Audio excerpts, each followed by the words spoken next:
Hello everybody, అందరికీ నమస్కారం. Wait తగ్గడం చాలా పెద్ద బ్రహ్మ ప్రళయంలా ఫీల్ అవుతూ ఉంటారు చాలామంది. ఇన్‌ఫాక్ట్ పాపం ఎంత ట్రై చేస్తున్నా ఒక్కొక్కసారి వెయిట్ తగ్గడం కష్టం అనుకుంటున్న టైంలో నిజంగా ఒక వరంలాగా వచ్చాయి ఈ వెయిట్ లాస్ డ్రగ్స్. ప్రస్తుతం గతంలో ఉన్న వాటితో పోల్చుకుంటే ఇప్పుడు లేటెస్ట్‌గా వచ్చినటువంటి డ్రగ్స్ ఇంకా మ్యాజిక్ క్రియేట్ చేస్తున్నాయి అని వినిపిస్తున్న నేపథ్యంలో స్టిల్ దేర్ ఈస్ ఆల్సో కొంచెం భయం ఉంది కొంతమందిలో. ఇవి వాడచ్చా? పెద్దవాళ్ళు వాడచ్చా? డయాబెటిస్ ఉన్నవాళ్ళు వాడచ్చా? లేకపోతే వాళ్ళకే పనిచేస్తుందా? ఎస్పెషల్లీ కొన్ని డ్రగ్స్ లైక్ మొంజారో జనాలు యూజువల్‌గా అనుకుంటున్న పాయింట్ ఏంటంటే వెయిట్ లాస్ అవ్వడానికి కాదు, అది షుగర్ మెడిసిన్.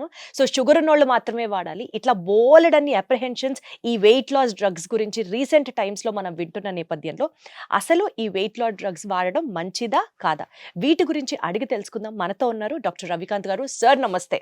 నమస్తే అండి. సార్ ఎలా ఉన్నారు? ఫైన్. ఏంటి సార్ ఫుల్ హల్చల్ చేస్తున్న ఈ వెయిట్ లాస్ డ్రగ్స్ గురించి అసలు వాడచ్చా? వాడకూడదా? యాక్చువల్‌గా ఒకప్పుడు సిబుట్రమన్ అనే వండర్‌ఫుల్ డ్రగ్ ఉండేదండి. అది వాడిన వాళ్ళు చాలా తక్కువ కాస్ట్ అనమాట. అది వాడిన వాళ్ళు నేను 2010లో 11లో విజయవాడ వచ్చాను కదా! అప్పుడుంది. తర్వాత 1 ఇయర్‌కి బ్యాన్ అయింది. 1 ఆర్ 2 ఇయర్స్‌లో. ఆ సిబుట్రమిన్ అనే డ్రగ్ ఉన్నప్పుడు ఇచ్చిన ప్రతి ఒక్కళ్ళు ఒక 10 కేజీలు, 5 కేజీలు తగ్గేవాళ్ళు. హ్మ్.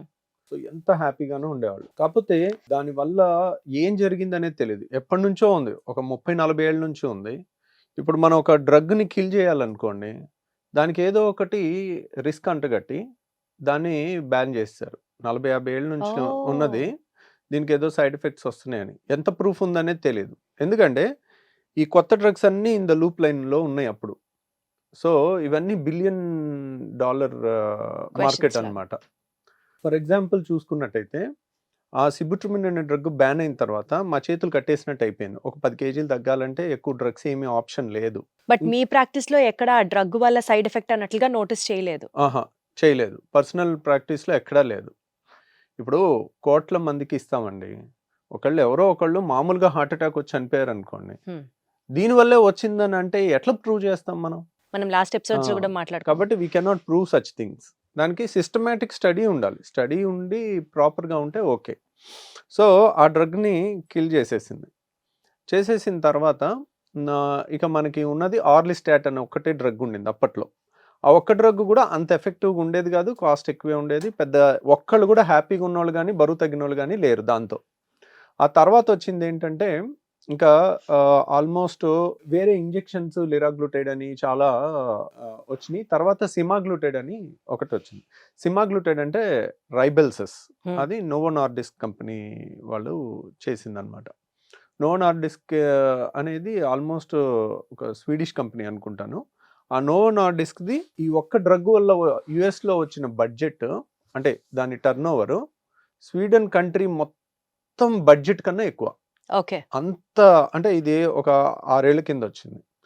సో, వీగోవి అని గాని, తర్వాత రైబెల్సస్ అని గాని, అట్లా ఒజెంపిక్ అని గాని, ఈ 3 కూడా నోవో నార్డిస్క్ కంపెనీ తయారు చేసినయి అన్నమాట. బానే పనిచేస్తున్నాయి, తగ్గుతున్నారు. ఓన్లీ ప్రాబ్లమ్ ఏంటంటే కాస్ట్ చాలా ఎక్కువ పెట్టారు. కాస్ట్ ఎక్కువ పెట్టడం వల్ల చాలా మందికి ఇప్పుడు ఒక 150 కేజీలోళ్ళు ఉంటారు. నెలకి 20,000 సాలరీ సంపాదించే వాళ్ళు ఉంటారు. వాళ్ళు ఈ మందుకే నెలకి 15,000, 20,000 పెట్టాల్సిన పరిస్థితి వచ్చింది. వాళ్ళు ఎలా పెట్టుకుంటారు? ఇప్పుడు ఓ సంవత్సరం వాడితే వాళ్ళు 2, 3 లక్షలు ఖర్చు అవుతుంది అనుకోండి. దానికన్నా సర్జరీ చేయించుకోవటం బెటరు. ఏది? ఎవరి గురించి మాట్లాడుతున్నా అంటే సపోజ్ ప్రాక్టికాలిటీ కూడా ఉండాలి. ఇంత కాస్ట్ ఉండి ప్రొహిబిటివ్‌లీ ఎక్స్‌పెన్సివ్‌గా ఉండింది. తర్వాత ఇంకా మంచిది ఏం జరిగిందంటే అది మోనోపోలీ ఉండింది. నోవో నార్డిస్క్ కంపెనీది ఒక్కటే డ్రగ్ ఉండింది. వీగోవి గాని, ఒజెంపిక్ కానీ, తర్వాత మన రైబెల్సస్ కానీ. రైబెల్సస్ అనేది టాబ్లెట్. ఈ 2 ఇంజెక్షన్స్ అన్నమాట. ఇవి షుగర్‌ని రివర్స్ చేస్తాయి, వెయిట్‌ని కూడా రివర్స్ చేస్తాయి. ఓకే. కాబట్టి చాలా పనిచేస్తున్నాయి. అంటే 100 మంది వాడితే 30 మంది బరువు తగ్గుతున్నారు. వండర్‌ఫుల్. సో 30 మంది ఎంత తగ్గుతున్నారు అంటే కొంతమంది 10 కేజీలు తగ్గుతున్నారు, కొంతమంది 7 కేజీలు తగ్గుతున్నారు, కొంతమంది 5 కేజీలు తగ్గుతున్నారు. కొంతమంది 20 కేజీలు తగ్గేవాళ్ళు కూడా ఉన్నారు. అందరికీ యూనిఫామ్‌గా పనిచేయదు. ఒకే డ్రగ్ అనేది అదొకటి గుర్తుపెట్టుకోండి. మీకెలా పనిచేస్తుందనేది ట్రై చేయటం, బావుందంటే కంటిన్యూ చేయటం. ఓకే. సో అట్లా ఇది. తర్వాత లిల్లీ కంపెనీ వాళ్ళు మొంజారో అనేది కొత్తగా ఈ మధ్య ఎక్కువ ఈ వింటున్నాం మధ్య ఈ వచ్చింది. మంత్ గురించి. దాని డ్రగ్ పేరు టెర్జెపటైడ్. ఆ డ్రగ్ అనేది కూడా చాలా పనిచేస్తుంది. చాలా మంచి రిజల్ట్స్ అయితే చూపిస్తుంది. మేజర్ సైడ్ ఎఫెక్ట్స్ ఏమీ లేవు. సో అట్లా ఈ 2 కంపెనీలు వచ్చేసరికి ఇంకొంచెం బెటర్గా అయింది ఇప్పుడు. అట్లీస్ట్ వాళ్ళు ఒక 3-4 వేలు తగ్గించి, వీళ్ళు ఒక 3-4 వేలు తగ్గించి ప్రజలకు కొంచెం కాంపిటేటివ్ ప్రైస్ లో జరుగుతుంది. బట్ స్టిల్ మొంజారో డ్రగ్ కూడా ఎక్స్పెన్సివ్ చాలా సార్ ఎక్స్పెన్సివ్. ఇప్పటికి. ఇప్పటికి కూడా ఎంత నెలకి competition 20,000 వచ్చినా. అవుతుంది ఒక Exactly. ఇంజెక్షన్. సో నెలకి 20,000 అంటే 10 mg 15,000 నుంచి 20 mg డోసుని బట్టి ఉంది. 2.5 mg ఉంటుంది, 5 mg డోస్ ఉంటుంది ఒక డోస్లో, తర్వాత 7.5 ఉంటుంది, 10 ఉంటుంది. సో ఈ డోసెస్ ఇన్ని చేంజెస్ ఉండటం వల్ల దాంట్లో అన్నిటికీ కూడా ఎక్కువ డిఫరెన్స్ లేదు. అందుకని కాస్ట్ తగ్గించడానికి ఏం చేస్తామంటే మేము 10 mg డోస్ తీసుకుంటాం. 10 mg సపోజ్ 20,000 ఇంజెక్షన్ ఉందనుకోండి, ఒక ఫుల్ డోస్ లోడ్ చేసుకుంటే పెన్ను 10 వస్తుంది. సో 2.5 mg 18,000 పెట్టారు, 2.5కి 10కి 2,000 డిఫరెన్స్. సో మనం 10 mg తీసుకుని దాంట్లో తక్కువ డోసు తీసుకుని ఇంజెక్షన్ చేసుకున్నాం అనుకోండి, మనకి 3-4 టైమ్స్ 3 టైమ్స్ 2 టైమ్స్ అంటే అది ఒక నార్మల్ పర్సన్ చేసేసుకోవచ్చు అంటారా వితౌట్ చేసుకోవచ్చు. సూపర్విజన్ ఆఫ్ కాకపోతే డాక్టర్? దానికి నేను చూపించాలి, ఆ పెన్ను తెచ్చి చూపించాలి. ఓకే. నేను ఇప్పుడు చూపిస్తాను ఏమన్నా. తర్వాత అది ఎలా చేసుకోవాలి, కాస్ట్ ఎలా తగ్గించుకోవాలనేది ఇది ఒకటి తెలిస్తే ఏంటి వాళ్ళకి పాపం ఒక ప్రతి ఫ్యామిలీకి ఒక నెలకు ఒక 10,000 తగ్గే అవకాశం ఉంటుంది. సో అట్లా ఒకటి చేసుకోవచ్చు. కాకపోతే గుడ్ రిజల్ట్స్ ఉన్నాయండి, దాంట్లో డౌట్ ఏం లేదు. And people are happy. So వాళ్ళు ఏంటంటే అరుదైన రిపోర్ట్స్ ఉంటాయి. కొంతమంది ప్యాంక్రెటైటిస్ ఉన్న వాళ్ళకి ఇది వాడకూడదని, ఇది వాడితే ప్యాంక్రియాటైటిస్ పెరుగుతుందని, కానీ కొన్ని rare reports of side effects ఏ డ్రగ్ కన్నా ఉంటాయండి. ఓవరాల్గా they are safe drugs. Safe అంటున్నారు. Safe drugs. సార్ ఇప్పుడు మా ఇంట్లో జరిగిన ఒక కేసుతోనే మీతో డిస్కస్ చేస్తాను, because I been seeing him. మా ఫాదర్ ఇన్ లో ఈ మోంజారో డ్రగ్ ని తీసుకోవడం జరుగుతుంది. సో ఫస్ట్ టైం డ్రగ్ తీసుకున్నప్పుడు డాక్టర్ చెప్పింది ఏంటంటే, మీకు ఒక వారం రోజుల పాటు అనీజీనెస్ ఉండొచ్చు, లూజ్ మోషన్స్ అవ్వచ్చు, సో ఇలాంటి చిన్న చిన్న సైడ్ ఎఫెక్ట్స్ ఉంటాయి, మీరు ప్రిపేర్డ్గా ఉండాలి అని అన్నారు. సో ఒక కామన్ ప్యాన్ ఈ డ్రగ్ తీసుకోవాలి అని అనుకున్నప్పుడు what are the side effects to which he or she needs to be prepared of ముందుగా మనం మాట్లాడుకుంటే? టెర్సిపెటైడ్ అంటే మోంజారో తీసుకుంటే ఏంటంటే అండి, నేను చూసినంత వరకు మెజారిటీ ఆఫ్ ద పేషెంట్స్కి ఎక్కువ కంప్లైంట్ ఏం లేదు. సపోజ్ మీకు డాక్టర్ గారు వార్నింగ్ ఇచ్చారు, నిజంగా జరిగిందా? అంత భయపెట్టినంత లేదు వాస్తవానికి. లేదు, యాక్చువల్గా నేను చూసేది అదే. వాళ్ళందరూ చెప్తారు కానీ అంత సైడ్ ఎఫెక్ట్ నేను 100 మందికి ఇస్తే 90% ఆర్ హ్యాపీ. దాంట్లో 95 to 99% దాంట్లో డౌట్ ఏం లేదు. సో కాబట్టి మహా అయితే ఏమవుతుందండి, దీని సైడ్ ఎఫెక్ట్ ఏంటి, ఇప్పుడు ఆకలి చచ్చిపోవటమే దీని సైడ్ ఎఫెక్ట్. సో ఆకలి తగ్గటమే దీని సైడ్ ఎఫెక్ట్. ఇప్పుడు మీకు ఒక గుప్పుడు బూందీ తిన్నాం అనుకోండి, ఆయిల్లో వేసి తీసింది, కరెక్ట్గా ఒక గుప్పుడు తినగానే ఎగటు కొట్టినట్టు అనిపిస్తుంది, అసలు అది చూస్తేనే రోత పుట్టుద్ది మనకి. ఓకే. సో మన ఆకలి మీద ఉన్నప్పుడు ఫస్ట్ అబ్బా తినాలని అనిపించింది, సడన్ గా ఒక గుప్పుడు తినేగానే రోత పుట్టిపోతుంది. అంటే ఏంటి, మన బాడీలో ఒక కెమికల్ చేంజ్ జరిగింది, ఒక హార్మోన్ వచ్చి ఇంకా చాలు నువ్వు తింటాం ఆపు. అంటే బేసికల్లీ ఇది హార్మోనా అండి? ఎగ్జాక్ట్లీ అండి, ఇది హార్మోన్. ఓకే. ఇది బాడీలో తయారయ్యే హార్మోన్, GLP-1 అంటారు, గ్లూకగాన్ లైక్ పెప్టైడ్ దాని పేరు. గ్లూకగాన్ లైక్ పెప్టైడ్ అనేది మన బాడీలో ఉండే హార్మోనే, ఆ హార్మోన్ లాంటిదే ఇది. కాబట్టి వాళ్ళకి ఏముంది, కొంతమందికి నాసియా అంటే తినబుద్ధిగా అన్నట్టు అనిపిస్తుంది. తినబుద్ధి కాదు అనిపిస్తే ఎంత అనిపిస్తే అంత మంచిది. కొంతమందికి ఇంకా మరీ ఇప్పుడు సపోజ్ బాగా నూనె వస్తువులు సడన్గా తినేసాం అనుకోండి, స్పీడ్గా ఒక 5 పూరీలు తినేసాం ఆకలి మీద ఉండి, 6వ పూరి చూస్తేనే అసలు అక్కడ ఉండబుద్ధి కాదు, లేచిపోతుంది. 5 నిమిషాల్లో పూరి మారిందా? మారలా. మన చూపు మారిందా? మన బాడీలో కెమికల్స్ మారి. అంటే satiety hormone GLP-1, PYY, GIP, gastric inhibitory peptide అని, ఇట్లా ఈ 3 హార్మోన్స్ రావటం వల్ల మనకి ఆ చూడగానే అసహ్యం వేసి వెళ్ళిపోవాలనిపిస్తుంది, అలాంటి ఫీలింగ్ వస్తుంది. అలా అసహ్యం అనిపించినప్పుడు కూడా నోట్లో పెట్టామనుకోండి వాంతి అయిపోతుంది, వాంతి కూడా అయిపోతుంది. సో నాసియా ఎప్పుడు అసోసియేటెడ్ విత్ వామిటింగ్ సెన్సేషన్ ఉన్నప్పుడు ఏమన్నా పెట్టామంటే ఇంకా వాంతి అయిపోతుంది. కాబట్టి వామిటింగ్ అనేది ఇట్స్ నాట్ సైడ్ ఎఫెక్ట్. ఎవరికైనా ఎక్కువ వాంతులు అవుతున్నాయి అనుకోండి, దే షుడ్ సెలబ్రేట్, ఎందుకంటే the drug is working for them. వాళ్ళు బాగా తగ్గుతారు. వాళ్ళు ఏంటి, ఏం తినకుండా ఉన్నా గానీ, అంటే ఏం తినకపోయినా వామిటింగ్ అవుతుందా? కాదు, నాసియా ఫీల్ ఉన్నప్పుడు వాళ్ళు ఏంటి, ఇంట్లో వాళ్ళు ఉంటారుగా, బిడ్డ ఏం తినలేదు పాపం ఉదయం నుంచి, ఇంకా వాళ్ళు తింటేనే వీళ్ళకి ఇంకేమన్నా పని, లేకపోతే ఇంకా వాళ్ళు ఏడుస్తూ ఉంటారు కూర్చుని. వాళ్ళు 150 kgs ఉన్నా కానీ నా బిడ్డ ఏం తినలేదు, పాపం బుజ్జికొండ సన్నగా అయిపోతున్నాడు, నీరసపడిపోతున్నాడు. ఇంకా ఈ ధృతరాష్ట్ర ప్రేమ అంటారు చూడండి, అది ఈ మధ్య చూస్తున్నాను. ప్రతి ఫ్యామిలీలో బియాండ్ సర్టన్ లిమిట్ వెళ్ళిపోయింది. కరెక్ట్. ఒకప్పుడు అలా ఉండేదిగా, 4 పీకేవాళ్ళు ఒకప్పుడు మా చిన్నప్పుడు ఏదన్నా తేడా వస్తే.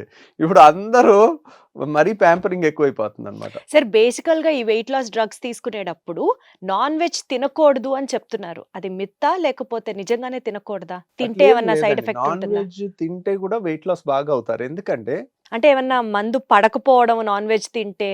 అట్లేం లేదండి. నాన్ వెజ్ లో ఆయిల్ ఎక్కువ ఉంటుంది కొంత. మీకు డీప్ ఫ్రైలో మీరు వేసే కంటెంట్ ఆఫ్ ఆయిల్ చూస్తే నాన్ వెజ్లో కొంత ఆయిల్ ఎక్కువ ఉంటుంది.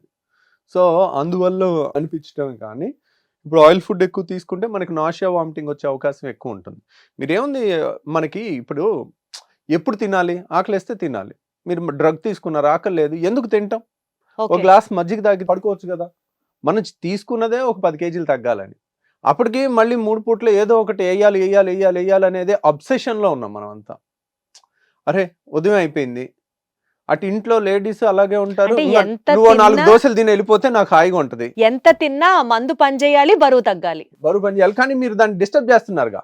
మీరు ఆకలి తగ్గాలి అని చెప్పి బరువు తగ్గాలని ఇంజెక్షన్ తీసుకుని టైంకి తినాలని రూల్ ఎక్కడుంది? ఓకే. ఏదో ఒకటి తినాలన్న అబ్సెషన్ లో ఉంటున్నారు.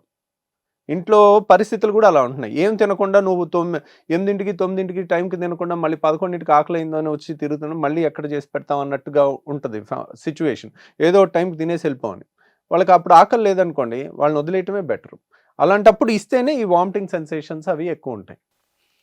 కాబట్టి వాళ్ళని అలా వదిలేసామనుకోండి, ఎక్కువ ప్యాంపర్ చేయకుండా మంచి రిజల్టే వస్తుంది. కొంతమంది, అందరికీ రాకపోవచ్చు అండి. 100 మందికి ఇచ్చాము, 30 మందో 40 మందో తగ్గారు. That's a huge result.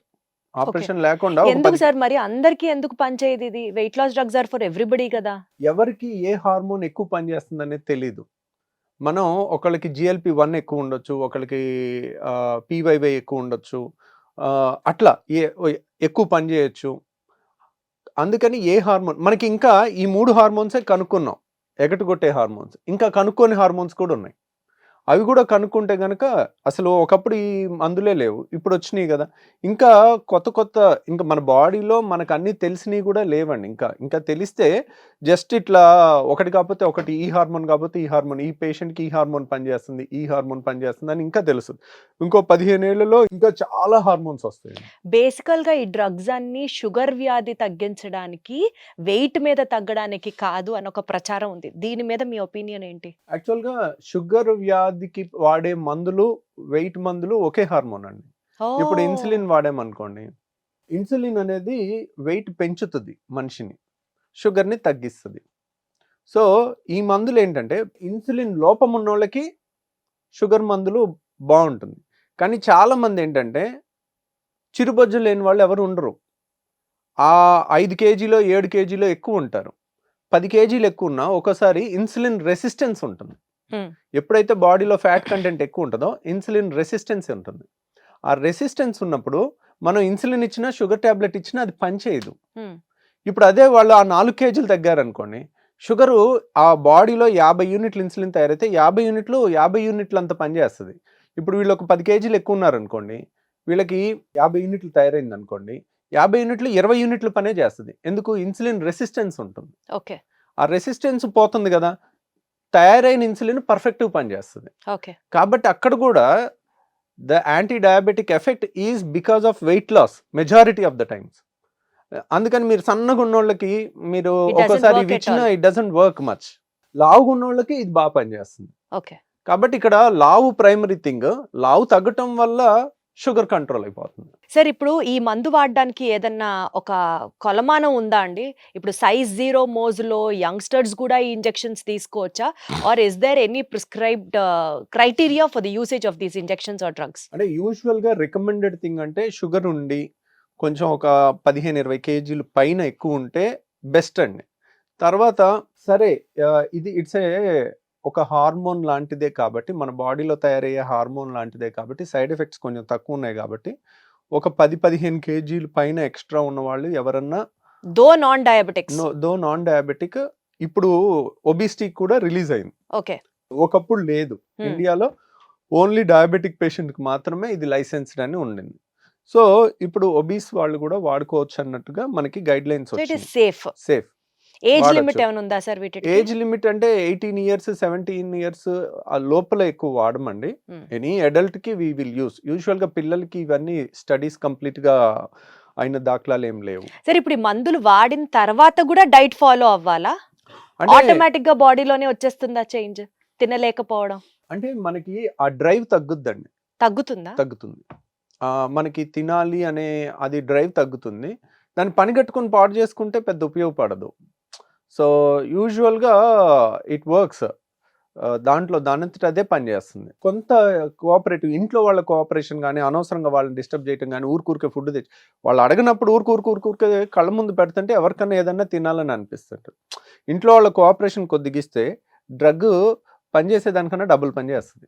Right అండి. సో ఈ డ్రగ్స్ ఆర్ సేఫ్. కాకపోతే మీ కండిషన్ని బట్టి డాక్టర్ ప్రిస్క్రిప్షన్ తర్వాత you can start using these drugs. దీని మీద అనవసరంగా ఇది వాడితే మంచిది కాదా, ఇది వాడితే ఏమన్నా హామ్ ఉంటుందా, సైడ్ ఎఫెక్ట్స్ ఉంటాయా అన్న భయంతో ఈ డ్రగ్ని వాడడం ఆపేయకుండా ఉంటే it is always good. So ఒక డాక్టర్ని కలిసి డెఫినెట్లీ ఆయన ఒక ఇంప్రెషన్తో మీరు ఈ డ్రగ్స్ని యూజ్ చేయొచ్చు అన్నది అర్థమవుతుంది. Thank you so much sir. ఓకేనండి, థ్యాంక్ యూ అండి.